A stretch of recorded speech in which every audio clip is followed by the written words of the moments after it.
Most of you would know that he is one of the most successful movie directors of all time. By the way, if 24/7 wants to go, now's a good time to go. Sorry. So yeah, Steven Spielberg, he's one of the most successful movie directors of all time. He's won Academy Awards, Golden Globes, BAFTAs, all that sort of stuff.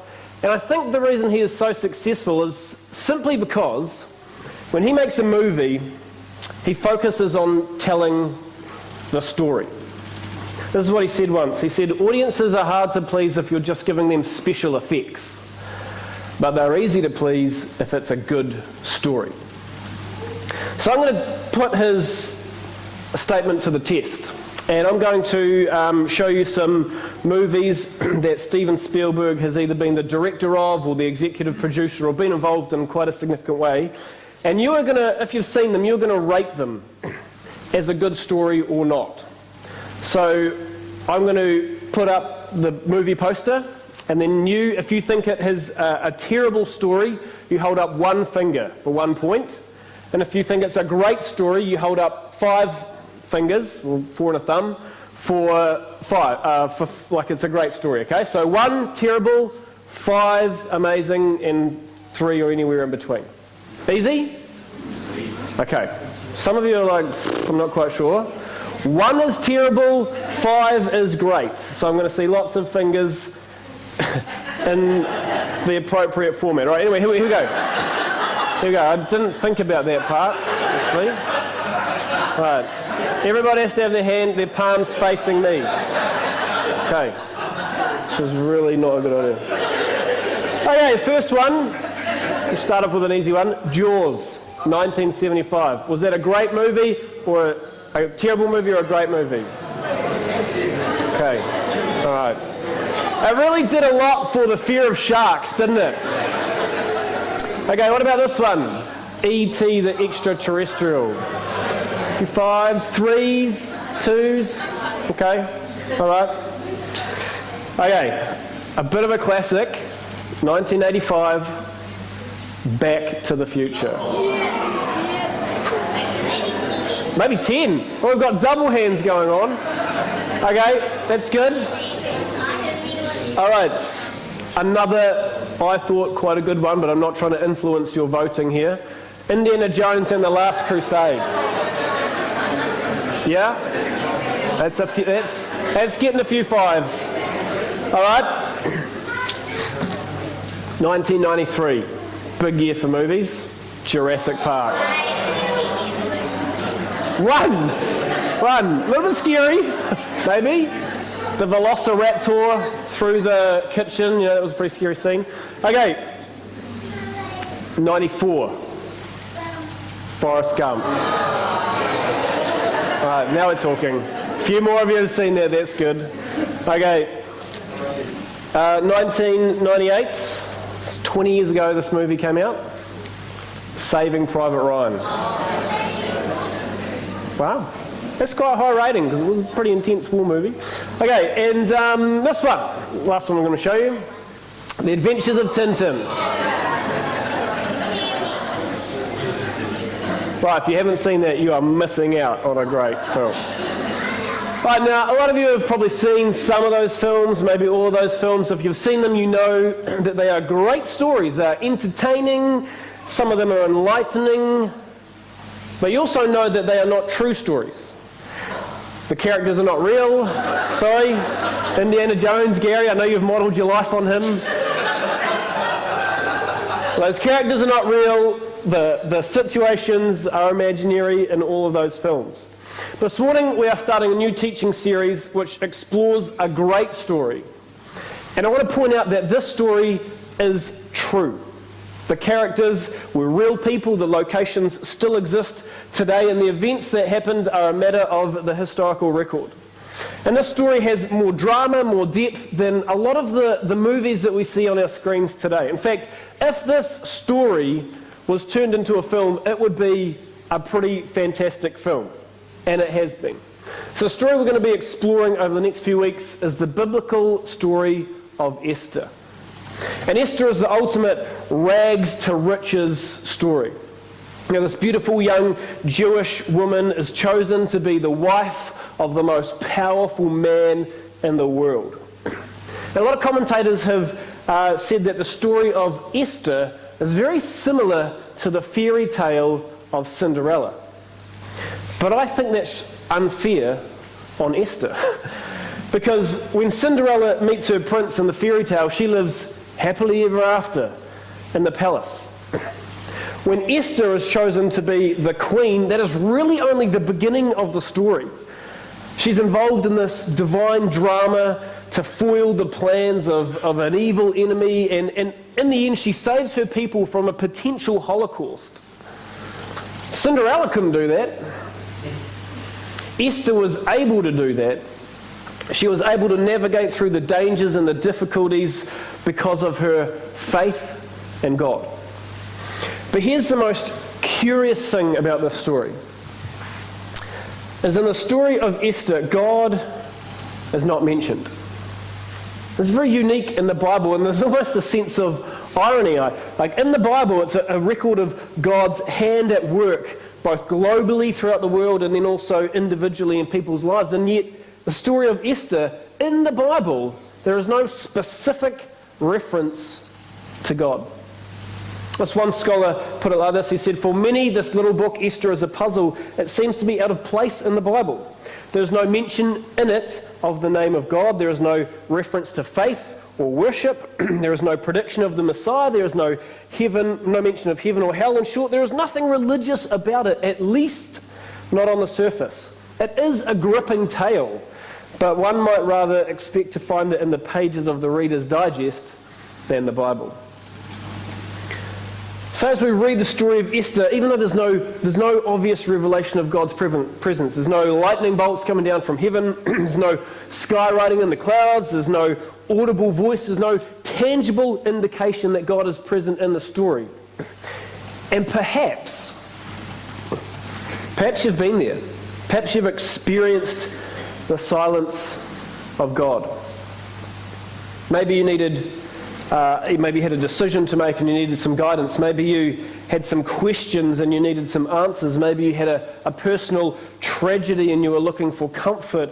And whatever it was, in the midst of those troubles and those trials that you were going through, all you needed was to know that God was there. All you needed was to know that He cared. And all you heard was empty silence. You know, the fascinating thing about the story of Esther is that despite there being no explicit mention of God, it is clear that He is intimately involved. And so my hope and my prayer for you over the next few weeks is that you would be reminded that God is still sovereign in the silence. Even though He is invisible, He is still invincible. And despite His name not being recorded in the story, God is present in every scene, every moment, every movement of the events. And sometimes it's not until after we stop and we look back at the trajectory of our lives that we see God's hand at work. We see Him shaping us and steering us and arranging circumstances so that we can be in the right place at the right time, meeting the right person, so that actually we can be the people that He wants us to be. So we're going to start reading the story. You'll find Esther in your Bible between Job and Psalms in the Old Testament. And if you want to follow along with me, we're going to rip through the first couple of chapters. And this is what we start, where the story starts. Esther chapter 1, verse 1. These events happened in the days of King Xerxes, who reigned over 127 provinces stretching from India to Ethiopia. At that time, Xerxes ruled his empire from the royal throne at the fortress of Susa. All right, I should tell you about this guy, King Xerxes. You may have in your Bibles his Hebrew name, Ahasuerus. Anyway, whatever his name was, Xerxes, will go with that. He was the most powerful man on the planet. He was the ruler of what's known as the Medo-Persian Empire, around about 500 BC. And so this empire was based in modern Iraq, but it stretched from India in the east right across through Egypt in the west. It covers countries we now know as Turkey, Iran, Afghanistan, Pakistan. It was big. And remember, this is no fairy tale. So the story of Esther is grounded in historical fact. The capital city, which is mentioned there, Susa, it is in ruins now, but it is a World Heritage Site based in Iran. You can go there and visit it if you want to. And so through the excavations, through these ancient sources, archaeologists have determined that Xerxes ruled for 21 years. And this is what happened in the third year of his reign. In the third year of his reign, Xerxes gave a banquet for all his nobles and officials. He invited all the military officers of Persia and Media, as well as the princes and nobles of the provinces. Now you might think, well, that's lovely. I mean, there's nothing unusual about a king giving a banquet, but this banquet was an extravaganza. The next verse tells us that this banquet went for 180 days. 6 months! 6 months of non-stop feasting. I mean, can you imagine it? I mean, it makes the celebrity parties that we see on TV look stingy. So for 6 months, the power and the prestige of the king was on show. There would have been parades of the slaves that he had gained through conquered peoples. There would be displays of the treasures that he had amassed through his military campaigns. They'd be on display. It would just be mind-boggling. And this banquet was all about demonstrating his wealth and his power. In fact, archaeologists have discovered this inscription at the palace at Susa. The inscription says this: "I am Xerxes, the great king, king of kings, king of all countries, king of the world." Man, this guy is not suffering from, low self-esteem. So he throws a banquet for 180 days for all his top guys. And then if that first banquet wasn't extravagant enough, Xerxes throws a second banquet for all the people who live in his city. Now you imagine being one of those people. I mean, this is going to be, you've heard about what's gone on for 180 days. And you're like, whoa, now he's going to throw us, just this low people in the city. It would be a celebration of a lifetime, a party not to be missed, and quite possibly tens of thousands of people coming along to the palace. And verse 5 and 6 tells us just the magnificence of the occasion. And then let me read to you what happens in verse 7.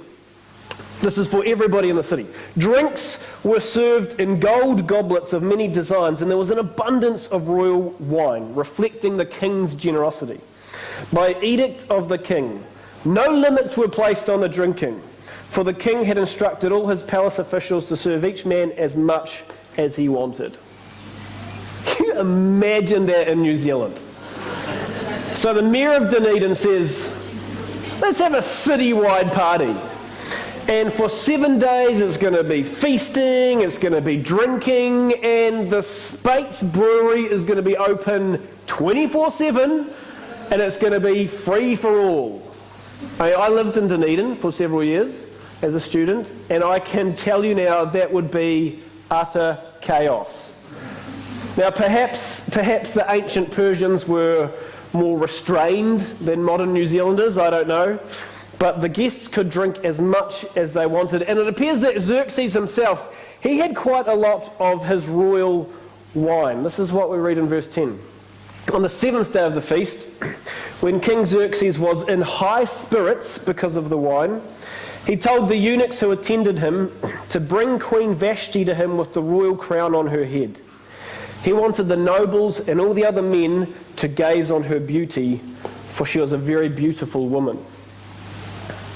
Now, it's not hard to imagine that all this partying, 180 days plus another 7 days, has led to a lot of drunkenness and debauchery. And so Xerxes is just intoxicated. He's quite possibly plastered, and he calls his servants to summon his wife to show off her beauty to all his guests. Now, scholars are unsure as to the exact meaning of Xerxes' demand. That Queen Vashti should come out with the royal crown on her head. Some of them say that she was to come without her veil, which would have been really scandalous in a Persian court. Others think she was to come out wearing only her crown, which would have been quite a different level of scandal. Anyway, this is how the queen responds in verse 12. But when they conveyed the king's orders to Queen Vashti, she refused to come. You've got to admire Queen Vashti. In the midst of all this debauchery, in the face of an insult to her dignity, she bravely defied not just her husband, but the most powerful man in the world. See, this king is used to getting what he wants. And on this instance, what he wanted was really nothing short of sexual slavery. And what's tragic is that 2,500 years later, our society still objectifies women. Women are treated as objects in movies and music and in the media. In fact, a recent study found that over half of magazine advertisements that feature women portray them in a sexualized way. And this is having terrible consequences. Our young girls are growing up with anxiety about body image. There's mental health issues. They're facing depression and eating disorders. And at worst, many of them are becoming victims of forced sexual acts. In fact, at Auckland University research, 20% of girls in New Zealand said that they had experienced unwanted sexual touching, which is tragic. This is the society that we have, and this is what many of our girls, our women in New Zealand are facing. And if you are a man here this morning listening and you want to help turn the tide, then I challenge you to treat the women in your life with the dignity that they deserve. Do not turn a precious human being, someone who's made in the image of God, into an object for your own self-gratification. That's how the Apostle Paul put it. He said, "You've been called to live in freedom, my brothers and sisters, but don't use your freedom to satisfy your sinful nature. Instead, use your freedom to serve one another in love. For the whole law can be summed up in this one command: love your neighbour as yourself." Unfortunately, King Xerxes missed that memo. And so Queen Vashti refused to be treated like an object, and the next line tells us the king was furious. In fact, he was so angry, he burned with anger. And then look what he does next, verse 13. Xerxes immediately consulted with his wise advisors, who knew all the Persian laws and customs, for he always asked their advice. "What must be done to Queen Vashti?" the king demanded. "What penalty does the law provide for a queen who refuses to obey the king's orders?" "Memucan," answered the king and his nobles. "Queen Vashti has wronged not only the king, but also every noble and citizen throughout your empire. Women everywhere will begin to despise their husbands when they learn that Queen Vashti has refused to appear before the king. Before this day is out, the wives of all the king's nobles throughout Persia and Media will hear what the queen did and will start treating their husbands in the same way. There will be no end to their contempt and anger." Now, if it wasn't disrespectful, it would almost be laughable. Xerxes, the most powerful man in the world, and he gets defied by his wife, and he has no idea what to do. So he turns to his trusted advisors, the modern day ministerial cabinet. And you got to keep in mind, they're going to say things, they're going to please the king and keep their jobs. So Memucan speaks up. Now, I have my doubts about this guy, Memucan. I mean, his assessment of the situation is probably a bit of an overreaction, right? He's afraid that all the women everywhere in the empire will despise their husbands. And eventually there'll be a rebellion, or the men will lose control of their wives. I mean, clearly he's a little bit out of touch with how women work. And my guess, I'm just sort of imagining the scene. The king's advisors, they're all standing around, they're all muttering and they're all mumbling, my wife, she's a bit of a handful. Oh, my wife, she's pretty stubborn. Oh, my wife, there's no controlling her. And they all sort of, get in on it. And then this Memucan kind of sums it up. And then he gives this great solution. "So if it please the king, We suggest that you issue a written decree, a law of the Persians and Medes that cannot be revoked. It should order that Queen Vashti be forever banished from the presence of King Xerxes, and that the king should choose another queen more worthy than she. When this decree is published throughout the king's vast empire, husbands everywhere, whatever their rank, will receive proper respect from their wives. It's kind of a strange way to punish Vashti for her defiance, really. I mean, they could just have simply banished her and that would have been the end of it, but instead they make this decree to attempt to make all the women of the empire greatly respect their husbands. I mean, it's quite possible that Xerxes' huge ego has been bruised a lot by this. Anyway, he thinks it's a good idea. But this decree is more important than just getting rid of Queen Vashti. This decree opens up the way for the subtle sovereignty of God to begin to work. God puts a plan into motion that would put another woman on the throne who will protect and preserve his people. And it doesn't happen overnight. The text almost implies that. If you look at the start of chapter 2, but after Xerxes' anger had subsided, he began thinking about Vashti and what she had done and the decree that he had made. Now there's a really important thing that you need to understand, that this is not the next day when Xerxes had sobered up. If you read further on in chapter 2, you'll see that this was the 7th year of Xerxes' reign. So he'd had 3 years to think about the way he'd treated Vashti. And he'd also been pretty busy in those 3 years. So he'd made an ambitious but ultimately unsuccessful campaign to conquer Greece. And in these 3 battles he was defeated. And so this war-weary king, he's defeated, he's dejected, and he probably returns back to his fortress wishing that he had a wife to give him comfort and support.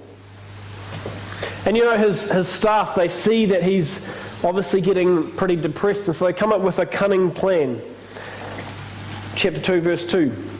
So his personal attendants suggested, "Let us search the empire to find beautiful young virgins for the king. After that, the young woman who most pleases the king will be made queen instead of Vashti."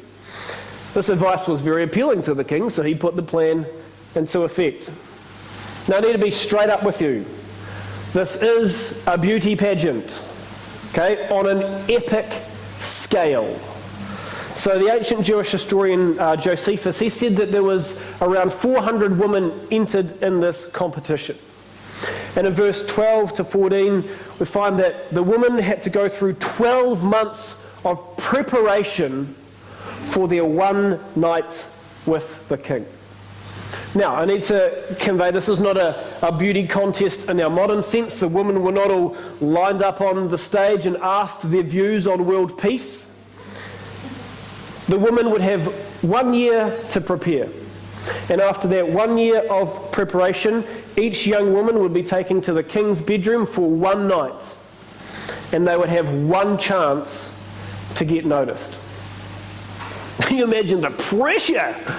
I mean, I'm guessing that the place, the palace where the women were prepared would just be a hothouse of, gossip and rumours, seduction and manipulation. That's kind of how it was all supposed to be. I mean, it would probably make the Bachelor TV show look tame, wouldn't it? But let me introduce to you 2 people who would rise above that. 2 people who would have grace and strength and the authenticity to make everyone sit up and notice, especially the king.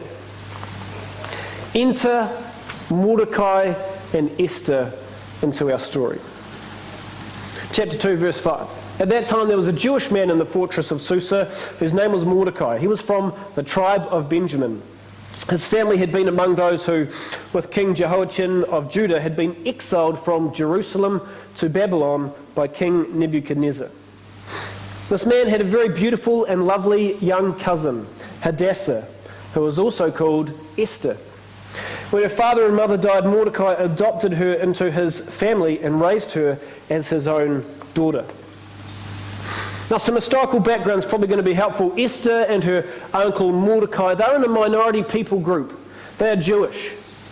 And 100 years earlier, the king of the Assyrian Empire, Nebuchadnezzar, he invaded the southern kingdom of Israel. And he captured Jerusalem, and he destroyed the temple, and he took the Jews into slavery. But God had not forgotten his people. Chapter 2, verse 8. As a result of the king's decree, Esther, along with many other young women, was brought to the king's harem at the fortress of Susa. You know, as the chapter unfolds, particularly in verse 9 and verse 15, it seems like Esther impresses, particularly the man in charge of the contestants. It seems like her outward beauty is matched by her inner loveliness. She has grace, she has elegance, she has wisdom, she has winsomeness. In fact, in verse 15, she is admired by everyone who saw her. And then in verse 16, she hits the jackpot. Esther was taken to King Xerxes at the royal palace in the 7th year of his reign. And the king loved Esther more than any of the other young women. He was so delighted with her that he set the royal crown on her head and declared her queen instead of Vashti. Now, I just want you to pause for a second here and read between the lines as you process these events. King Xerxes, the most powerful man in the world, who is used to getting what he wants. He is defied by his queen. He is forced to search for another. He had no idea who would win the beauty pageant. Mordecai, a loving, gracious man who raises Esther, his orphaned cousin, he has no idea what the future holds for her. Esther, an orphaned girl living as a foreigner in a foreign land. She is plucked from a life of obscurity and entered into a great beauty pageant. She had no idea that she would be the next queen of Persia. And yet God did. God knew that Xerxes would get drunk and would disrespect his life. God knew that Vashti would refuse her husband's perverted request. God knew that Mordecai would be the best man to raise his young cousin. God knew that Esther would be chosen to be queen of the empire. God knew. And God knows. And I don't want you to miss this truth. If you are confused by your circumstances, if you are uncertain about the future, if you are trying to make sense of a situation and all you're coming up with is just a dead end, God knows. He knows where you're at. He knows what you need, but more importantly, God is at work. He's not sitting on his hands. God is working behind the scenes, sovereignly shaping the situation so that his plans, his purposes will prevail and that his people will be preserved. And we've seen that already just several times in the story of Esther. God is at work. And his activity is not limited to the pages of the Bible. His presence permeates people and places still today. He is present in every country in the world, even in places like North Korea and Pakistan and Somalia and Iran, countries hostile to the Christian faith. God is present and active in our governments, in our schools, in our businesses, in our organisations. He is working with politicians and policymakers, with company directors, with community leaders.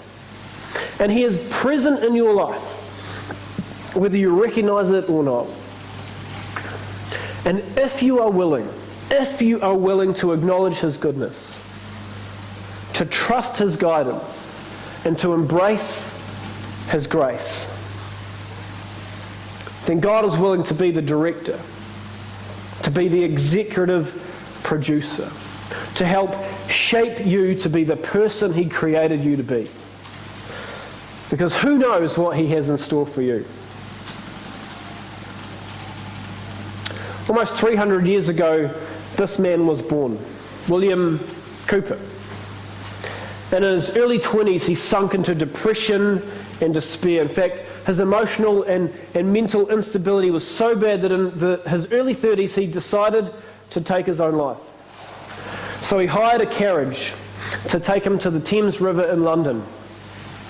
And the carriage driver was just a complete stranger, but he figured out what Cooper's intent was, and he held him back from jumping into the swift river below.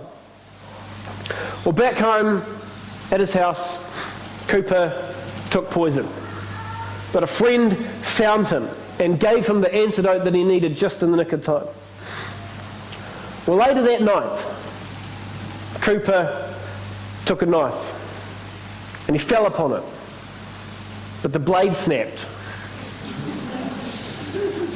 So early the next morning, Cooper stretched out a rope and he hung himself, but a concerned neighbour came to check on him and was able to cut down the rope before he died. Now what's remarkable is that God is at work behind the scenes, to the point where William Cooper could not even take his own life. And maybe that's because God had better plans for him. So to deal with his depression, Cooper sought comfort in Jesus. He became friends with a former slave captain, a man called John Newton, who encouraged Cooper to write poetry as a way to cope with his condition. So 13 years after his failed suicide attempts, William Cooper began writing poetry. He became the most famous English poet of his generation. And I want to share with you one of his more insightful and inspiring poems. He called it Light Shining Out of Darkness. God moves in a mysterious way, his wonders to perform. He plants his footsteps in the sea and rides upon the storm. Deep and unfathomable minds of never-failing skill, he treasures up his bright designs and works his sovereign will. Ye fearful saints, fresh courage take, the clouds ye so much dread are big with mercy and shall break, and blessings on your head. Judge not the Lord by feeble sense, but trust him for his grace. Behind a frowning providence, he hides a smiling face. His purposes will ripen fast, unfolding every hour. The bud may have a bitter taste, but sweet will be the flower. Blind unbelief is sure to err and scan his work in vain. God is his own interpreter, and he will make it plain. Let's pray. God, it is inspiring to know that you were at work 2,500 years ago in the lives of people in the story of Esther. But maybe what's even more mind-blowing is that you are still at work in our lives today. And we just humbly come before you to acknowledge that you hold our future in your hands. You are shaping all things so that your purposes and your plans will be achieved. And we just ask this morning that you would help us recognize your sovereign hand at work. That we would trust you in the circumstances. And that we would see you are sovereign in the silence. Amen.